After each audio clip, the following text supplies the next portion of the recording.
Assalamualaikum warahmatullahi wabarakatuh. Kembali lagi dengan saya Elvin Kusmawati yang kali ini akan membawakan materi tentang bukti audit. Dalam bab ini, kita melihat bukti audit dan prosedur pengumpulan bukti yang dimulai dengan mendefinisikan dan menjelaskan pernyataan audit yang digunakan saat merancang dan melakukan pengujian audit. Poin pertama yaitu pernyataan audit. Auditor menggunakan pernyataan untuk transaksi, saldo akun, presentasi, pengungkapan saat menilai risiko kesalahan material, dan ketika merancang prosedur audit mereka. ASA 315 mengidentifikasikan dan menilai risiko kesalahan material melalui pemahaman entitas dan lingkungannya, memberikan ringkasan pernyataan yang digunakan oleh auditor.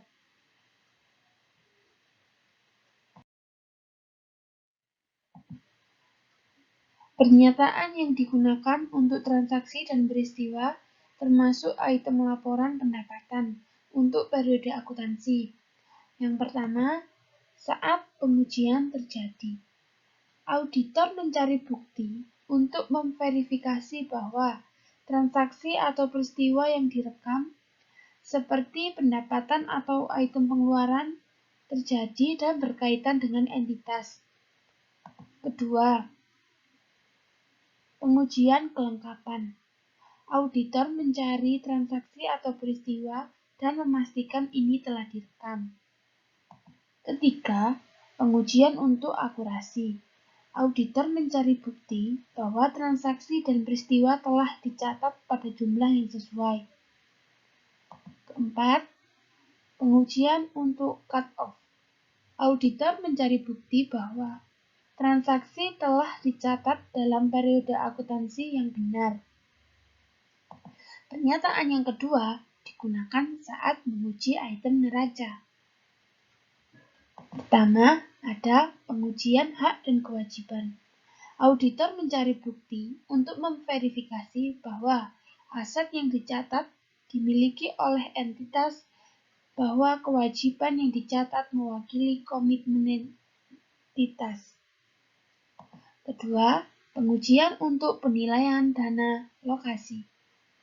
Auditor mencari bukti bahwa aset, liabilitas, dan item ekuitas telah dicatat pada jumlah yang sesuai dan dialokasikan ke akun buku besar umum yang benar.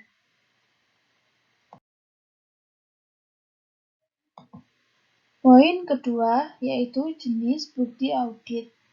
Bukti audit adalah informasi yang digunakan auditor ketika sampai pada pendapat mereka tentang kebenaran dan keadilan laporan keuangan klien mereka. Dalam bukti audit ada 8 macam. Yang pertama, bukti audit yang cukup. Bukti ini adalah konsep inti dalam audit. Artinya, kecukupan berkaitan dengan kuantitas dan kesesuaian berkaitan dengan kualitas bukti yang akan dikumpulkan. Kedua, konfirmasi eksternal. Konfirmasi eksternal dikirim langsung oleh auditor kepada pihak ketiga yang diminta untuk menanggapi auditor tentang masalah yang termasuk dalam surat konfirmasi. Ketiga, bukti dokumenter. Bukti ini mencakup faktur, laporan pemasok, laporan bank, risalah rapat, korespondensi, dan perjanjian hukum. Keempat, representasi. Bukti audit ASA 502 pertimbangan khusus untuk litigasi dan klaim mengharuskan auditor untuk mengumpulkan bukti audit yang cukup sesuai mengenai masalah hukum yang melibatkan klien mereka. Kelima, bukti verbal. Bukti verbal digunakan ketika mendapatkan pemahaman tentang klien dan sistem kontrol internalnya. Keenam, Bukti komputasi.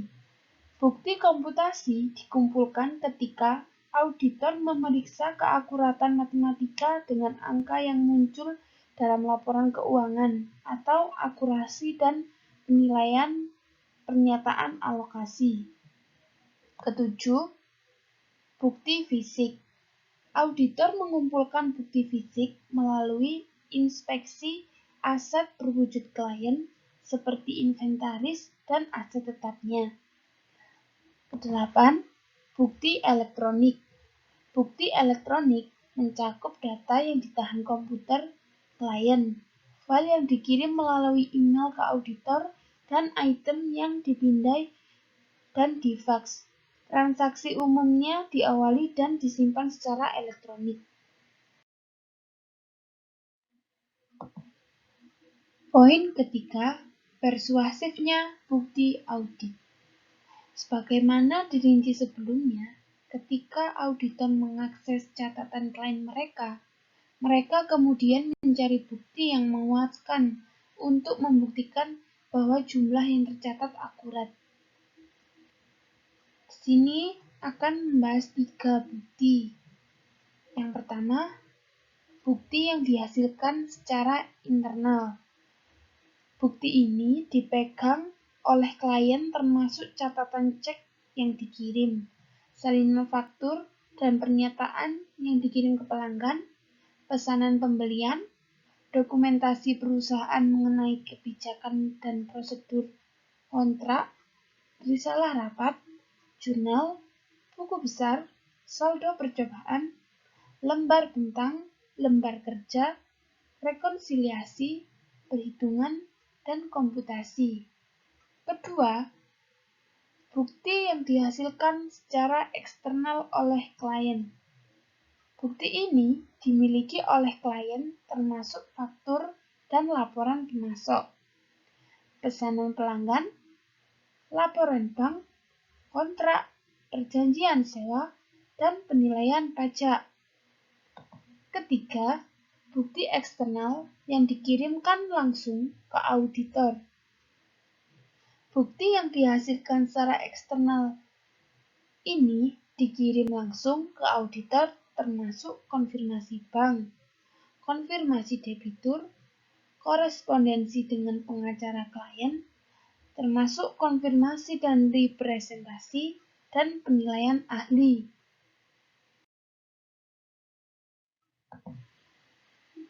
Poin keempat, menggunakan karya seorang ahli. Mungkin perlu untuk melibatkan layanan seorang ahli jika auditor tidak memiliki keterampilan dan pengetahuan yang diperlukan untuk menilai validitas akun atau transaksi. Namun, ada beberapa hal yang harus diperhatikan. Pertama, menilai kebutuhan untuk menggunakan ahli. Saat mengumpulkan bukti, auditor dapat memutuskan bahwa mereka tidak memiliki keahlian yang diperlukan untuk menguji dan mengevaluasi keakuratan informasi yang dilaporkan. Kedua, penentuan ruang lingkup pekerjaan yang akan dilakukan. Setelah ditentukan bahwa pendapat ahli diperlukan, ruang lingkup pekerjaan yang akan dilakukan ditentukan oleh auditor dan dikomunikasikan kepada ahli.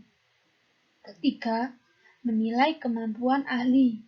Sebelum menghubungi ahli, auditor menilai kapasitas mereka untuk menyelesaikan pekerjaan yang diperlukan. Keempat, menilai objektivitas ahli. Objektivitas mengacu pada kemampuan untuk membentuk pendapat atau sampai pada kesimpulan tanpa pengaruh preferensi pribadi. Kelima, menilai laporan ahli.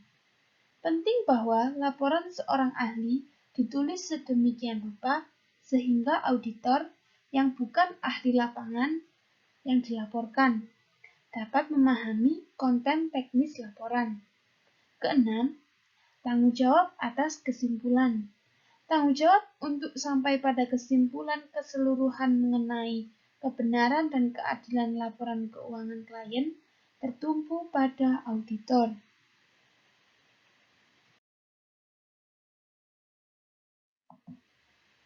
Poin kelima, menggunakan pekerjaan auditor lain. ASI 600 Pertimbangan Khusus Audit Laporan Keuangan Grup memberikan panduan saat menggunakan pekerjaan perusahaan audit lain. Auditor yang bertanggung jawab untuk menandatangani laporan audit atau mitra keterlibatan grup mungkin perlu mengandalkan bukti yang diberikan oleh auditor lain untuk komponen tertentu dari laporan keuangan klien. Ini terjadi ketika klien beroperasi di sejumlah lokasi, memiliki divisi atau anak perusahaan yang tersebar di seluruh negeri atau dunia, atau memiliki aset yang signifikan di lokasi lain. Poin ke-6, prosedur pengumpulan bukti.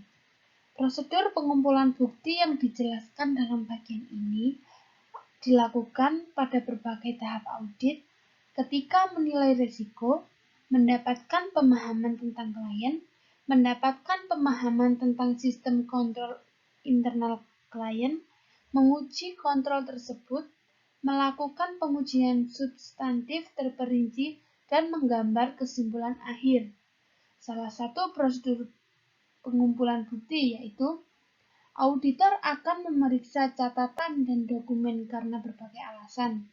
Ketika pengujian kontrol, audit akan memeriksa dokumen untuk bukti bahwa perhitungan telah diperiksa, saldo telah didamaikan, input yang disepakati untuk output, dan manajemen telah mengotorisasi pembelian yang signifikan. Yang terpenting, pengamatan hanya memberikan bukti proses pada saat auditor mengamatinya sedang dilakukan.